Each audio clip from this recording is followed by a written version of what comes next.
Article 142 की बात करते हैं। आर्टिकल 142 के तहत सुप्रीम कोर्ट ने डायरेक्टली डिवोर्स को ग्रांट कर दिया है उन केसेस में जहां अगर जो शादी हुई है वो इरिट्रीवेबली टूट गई है। अब इसका मतलब यहाँ पे क्या होता है कि हिंदू जो मैरिज एक्ट था उसके तहत क्या होता था कि अगर दो कपल आपस में डिवोर्स लेना चाहते हैं तो उनको एटलीस्ट 6 मंथ्स तक क्या करना पड़ता है, वेट करना पड़ता है। तो ये डायरेक्टली क्या कर देगा, फिर ग्रांट कर देगा डिवोर्स उन केसेस में जहाँ पे शादी टूट चुकी है। और जो हिंदू मैरिज एक्ट ने जैसे कि हम बता रहे 1955 का कि 6 मंथ्स तक एटलीस्ट वेट करना पड़ेगा।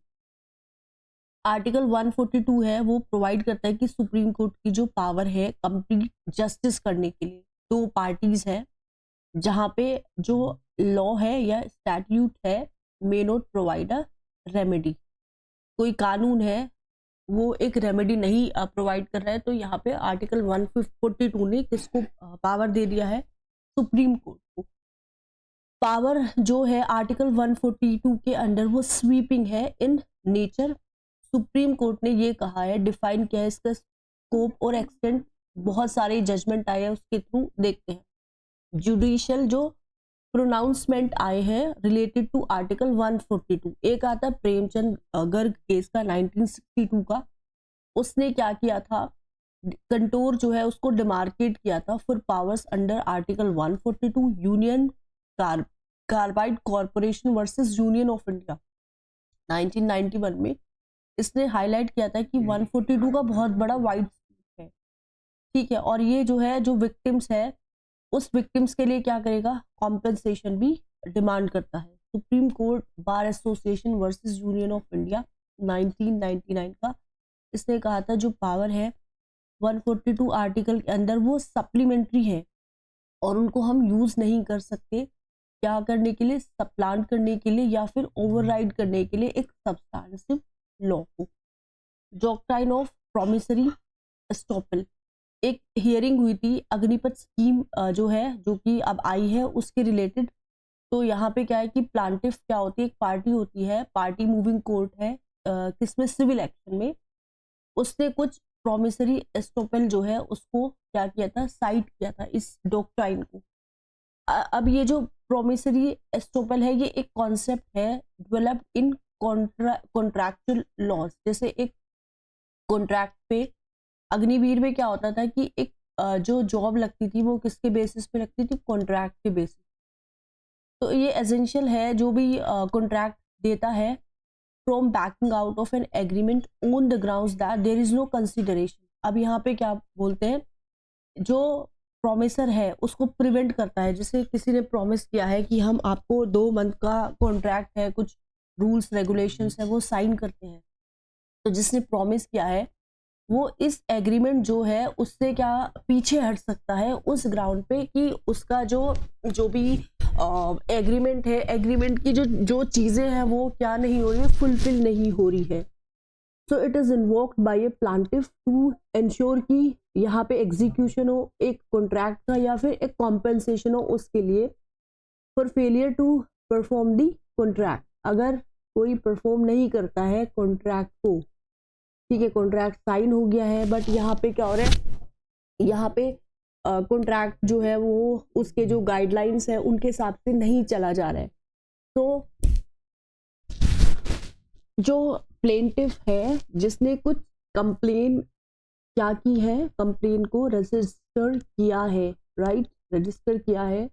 तो ये इंश्योर करने के लिए कि जो कॉन्ट्रैक्ट है उसको प्रॉपर एग्जीक्यूशन हो या फिर वो कंपनसेशन अगर मांगता है, कॉन्ट्रैक्ट का अगर क्या हो जाता है यहाँ पे फेलियर हो जाता है। नार्को एनालिसिस टेस्ट है, रिसेंटली रेसलर का प्रोटेस्टर हुआ दिल्ली में, तो इन्होंने क्या किया कि यहाँ पे एक नार्को टेस्ट होगा और ये भी कहा था कि provided it is monitored by the supreme court, और उसको मॉनिटर कौन करेगा, सुप्रीम कोर्ट करेगा।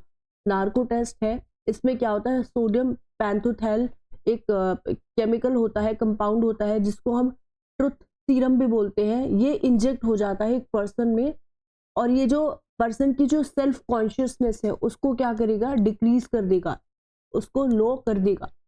तो वो क्या करता है, स्पीक करता है विदाउट इनहिबिशन। सुप्रीम कोर्ट जो है Selvi and ors versus state of Karnataka and Andhra Pradesh 2010 में ये कहा था कि नार्को की जो एनालिसिस है या फिर जो ब्रेन मैपिंग है या फिर पॉलीग्राफ टेस्ट है वो कंडक्ट किसी भी पर्सन से विदाउट हिज और हर कंसेंट, उसका कंसेंट है, अगर आपका कंसेंट नहीं है, कोई पर्सन अपनी रजामंदी नहीं देता है तो आप नार्को टेस्ट को परफॉर्म नहीं कर सकते। इस बेस पे व्यूज के जजमेंट बेस था आर्टिकल 2 क्लोज 3 ये बोलता है right against incrimination. Okay, article 21 कहता है right to life and personal liberty. Narco analysis report है वो एडमिसिबल नहीं है as primary evidence in the court. एक प्राइमरी एविडेंस की तरह आप पेश नहीं कर सकते कोर्ट में। हाउएवर कोई भी इंफॉर्मेशन जो सब्सीक्वेंटली डिस्कवर्ड है इस नार्को टेस्ट से तो उसका जो रिजल्ट है वो आप प्रोवाइड कर सकते हो। रिफ्यूजल बाई जजेस जो कहा था उन्होंने कर दिया था रिफ्यूज करने के लिए himself from hearing a plea by a former Indian police service officer। तो इसमें क्या है कि एक इंडियन पुलिस ऑफिसर थे, आईपीएस थे, उन्होंने एक केस फाइल किया था सुप्रीम कोर्ट के जज के अगेंस्ट। उन्होंने अपने आप को क्या किया था, अपने आप को रिफ्यूज किया था टू रिक्यूज मतलब अपने आप को एक जज की पोस्ट के लिए डिस्क्वालीफाई करने को उन्होंने क्या किया था, इसको रिफ्यूज कर दिया था। यहाँ पे क्या होता है कि जब भी एक पोटेंशियल कॉन्फ्लिक्ट होता है एक इंटरेस्ट का, एक जज अपने आप को रिफ्यूज कर सकता है या उस केस से विड्रॉ कर सकता है ताकि जो परसेप्शन है ऑफ बीइंग बाइज्ड का मतलब होता है कि किसी एक जो पार्टी है उसका क्या करते हैं, उसकी तरफ उसको सपोर्ट करना। तो यहाँ पे क्या होता है कि बाइज्ड ना हो, जो डिसीजन है वो जजमेंट है वो बाइज्ड ना हो। तो सुप्रीम कोर्ट के जज ने क्या कर दिया था, अपने आप को इससे विड्रॉ कर दिया था एक केस से। रिक्यूजल के केसेस क्या है, एक होता है ऑटोमेटिक जहाँ पे जज अपने आप एक केस से विड्रॉ कर जाए। जब एक पार्टी रेज करती है प्ली इसके लिए रिक्यूजल के लिए तो हाईलाइटिंग करती पॉसिबिलिटी किसका, बाइस का या फिर पर्सनल इंटरेस्ट ऑफ द जज इन द केस। इंडिया ने कोई लॉज जो है उनको कोडिफाई नहीं किया रिगार्डिंग रिक्यूजल्स, और जो डिसीजन है रिक्यूज करने के लिए वो किस पे बेस करता है, कंसाइंस पे बेस करता है और डिस्क्रिशन जो है जज की उस पे ही बेस करता है। अगर एक जज अपने आप को रिक्यूज कर लेता है, केस जो है वो कहाँ पे जाता है, चीफ जस्टिस जो है उसके सामने ये जाएगा और यहाँ पे क्या होता है, अलॉटमेंट होगा एक डिफरेंट बेंच का। तो एडवोकेट ऑन रिकॉर्ड सिस्टम क्या है सुप्रीम कोर्ट का, ये एक लॉयर है जो इंडिया के लीगल सिस्टम में है, ये रजिस्टर हो जाते हैं और ऑथोराइज्ड हो जाते हैं बाय सुप्रीम कोर्ट क्या करने के लिए कि आप क्लाइंट को रिप्रेजेंट कर सकते हो कोर्ट में। एडवोकेट्स एक्ट ये दो तरह के एडवोकेट्स को बेसिकली प्रोवाइड करता है, पहला होता है आपका सीनियर एडवोकेट और दूसरा होता है सिर्फ एडवोकेट। हाउएवर सुप्रीम कोर्ट जो है in exercise of its rule making power, article 140 के तहत सुप्रीम कोर्ट के पास क्या है, एक पावर है जिसमें वो क्या कर सकता है, रूल को बना सकता है। तो इसमें क्या किया है, इन्होंने प्रोविजन भी दिया है किसके लिए, एडवोकेट ऑन रिकॉर्ड सिस्टम के लिए।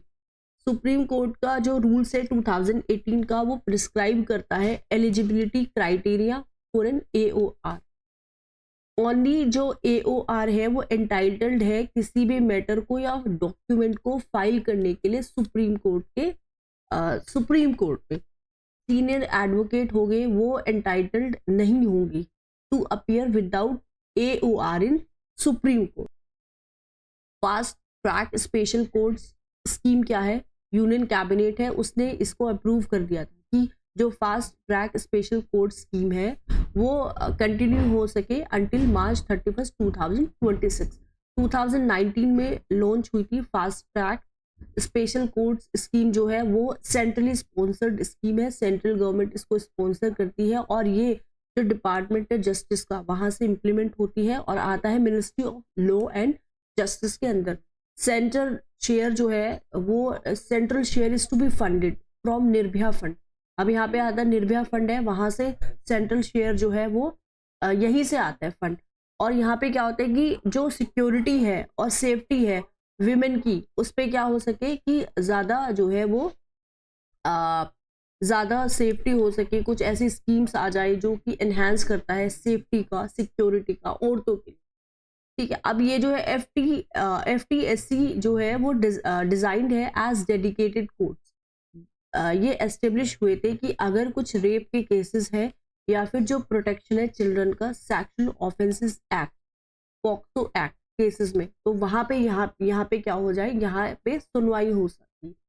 इनेक्टमेंट क्या है क्रिमिनल लॉ का, जो 2018 में आया था, जो इंक्लूड कर रहा है कि एक स्ट्रिंजेंट